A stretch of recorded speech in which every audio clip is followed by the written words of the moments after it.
Alright, we're ready to remove the mainspring from the barrel now, and there's a couple of ways you can do that. First up, you've got to remove the plate at the back of the barrel. You'll notice it's got a little bit of a hole in it there, and that can be used with a specially modified screwdriver like I've got here. That's the standard width on the blade, and you can see how modified the one in the left is.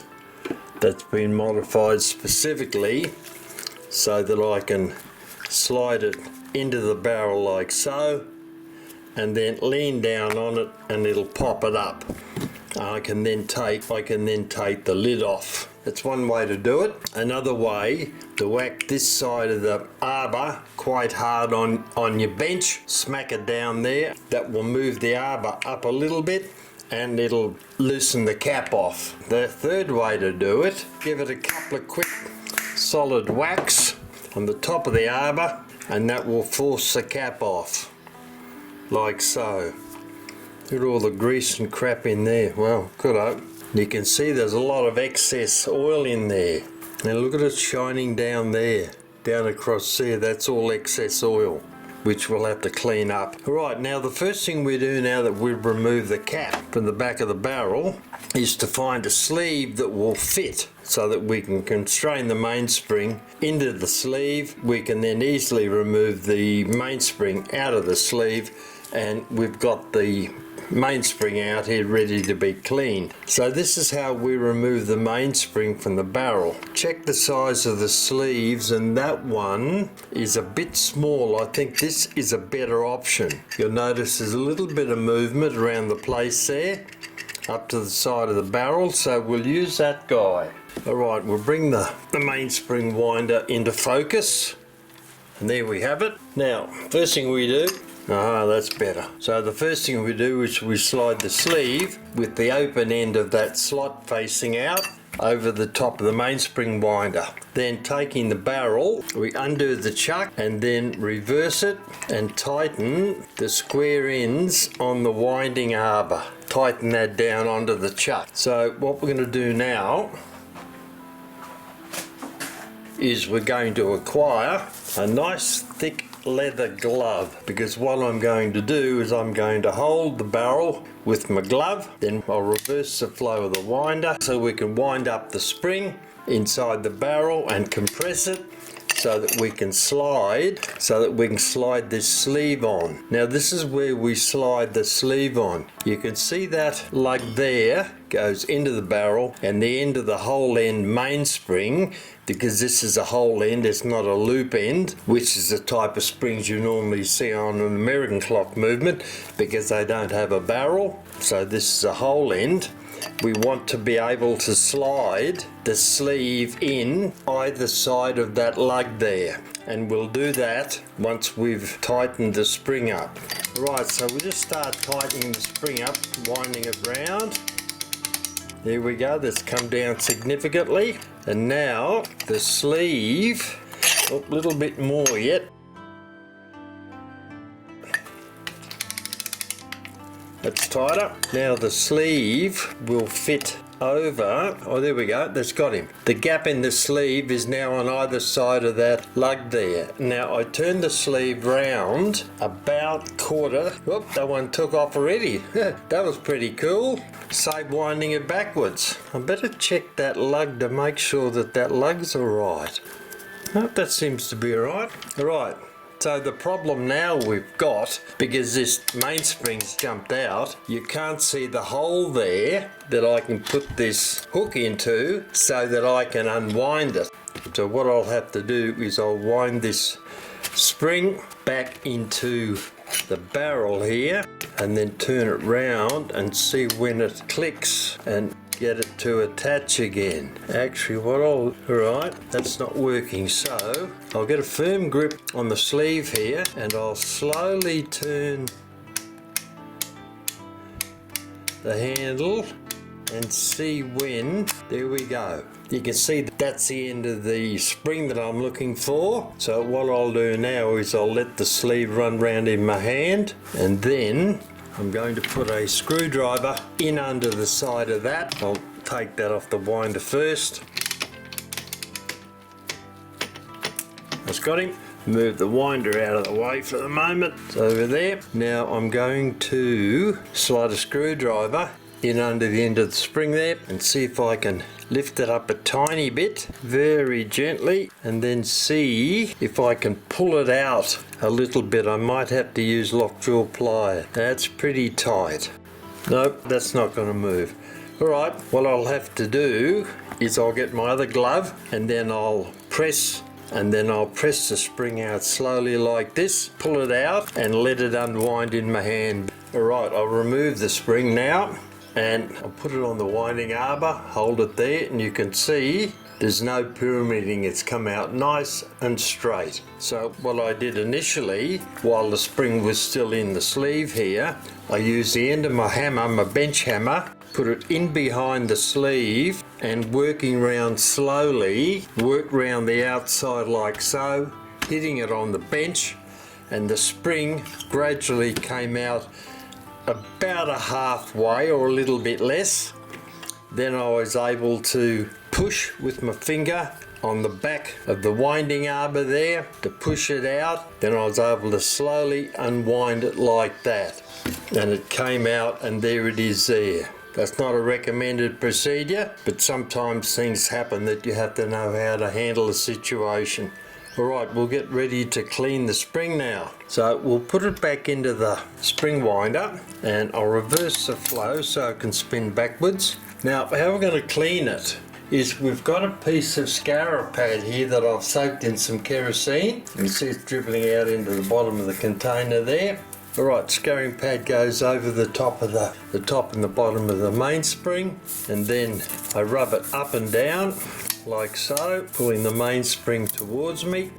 Luckily this spring winder's in a very heavy vise because I think it's going to start moving pretty soon because it's not clamped down to the bench like it normally is. Yep, it's starting to move a tiny little bit. I'll hold that while I pull the next section out, and it's moving on the bench. Alright, well that's obviously as far as I'm going to go at the moment. So I then come backwards, slide it backwards again, removing heaps of oil and dirt and various other weird substances that have collected there over the years. And now we take a piece of clean cloth as such, and once again I'll wrap it in half. It's absorbent cotton this is, so it should work pretty well. So what we're doing now is we're removing kerosene, which has now got the dirt etc and the grease and stuff in it. We're removing that from the spring, working our way up same way we did last time, being careful that the spring winder doesn't leap off the bench at me, which it's trying to do. Gives you an idea of some of the dirt we've got off it. Alright, we'll turn it over, we'll come down on the top piece and work our way down the spring right down to the end. Let it sit there, and that's the amount of dirt, and that's the amount of dirt etc that we've got off the spring. Alright, I'll put the kerosene and the scourer pad over there. What we're going to do now, the spring has been cleaned, we're going to grease it. And this is a grease we're going to use, a PTFE grease. Make sure that the spring's running in the right direction, the winder. And we're going to put a small amount of grease on a toothpick, and then we're going to wind it round in between the coils of the spring. We only need to put it on one side. I'll roll that over a little bit, you can see it easier. We only need to put it on one side because once the spring is compressed, wound up, the grease will move to the other side of the spring and it'll be completely covered. We just continue to roll that round on the top of all these leaves in here, and I'm over the top of that one. I'll rotate the spring a little bit, check it on the other side. I'm down there, some on the top, and that is looking not too bad at all actually. A little bit there, and once we compress that spring, that's going to cover the other side of it for us. Alright, next thing we've got to do is put the spring back into the sleeve again. I'll get the spring off there, it twisted round the spring winder. Got him? Okay, put the sleeve back on the spring winder with the slot facing out once again. Put the square end into the chuck, tighten it down. Now we'll get our hook being that one there, and we'll put the hook into the hole on the end of the hole end mainspring. Reverse the spring winder again, the action on the spring winder, and start to wind up the spring. Hold it with your hand so it doesn't spin round. Oh yep, it appears that the spring was slipping in the chuck. And you can see there excess grease has come off, so we'll clean all that off once that goes into the sleeve. And what we've got to do now, this leading edge here has to go in underneath that lip of the spring, and then when we get that in there, we then turn it round about 1/2 inch or just over. And I'll tighten that down a little bit more, and there we go. You can see that the sleeve is sliding on easily. It goes in under the hook there. We then turn it round. Oops, slipped out. All right, lift that out, put it back in again. And now we'll turn that round so that this hole here on the mainspring will sit down there, and it'll make it a lot easier to put it back into the barrel. Alright, that's sorted now. I had to loosen the tightness on the spring a little bit so that I could slide the sleeve in underneath that hook there. And you'll notice there, that's one end of this slot in the sleeve, and that's the other end down there. And I've now taken this whole end about 1/2 inch or 3/4 inch outside the sleeve. So now I will very slowly let down the spring winder, and I can then remove the spring and check it out. You can see there excess grease on it, even from that little bit that we put on. So I'll now remove some of that, and then we'll put the spring back into the barrel. It's easiest to get it out here. We can do the top end once it goes in the barrel, but the bottom we can't get at. Alright, back into the mainspring winder. Now take the barrel, that's the lug I'm talking about, that lug in there, the barrel on like so, and then spin it round, and you'll hear it go click then. That click was that hole on the end of the hole end mainspring dropping into that lug. So let the glove back on again, hold the barrel, reverse the flow of the spring winder, and wind the spring up again until such times, not yet, as the sleeve is removable. It's getting there. The sleeve is removable from the barrel. Reverse the flow of the winder again, and then slowly let the spring winder run down in your hand.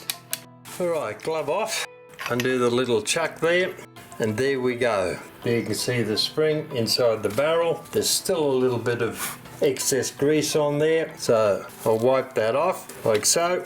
And now I'll wipe inside the cap, and we'll align the cap. I'll show you how to put the cap on, and the best way to do that is using your 2-inch bench vise. Alright, push one end of the cap down towards the base there, and then insert the barrel and the cap into your vise and turn it very slowly, and then rotate the barrel and tighten it again in the vise. Turn the barrel upside down and tighten it again. Hear it go click then.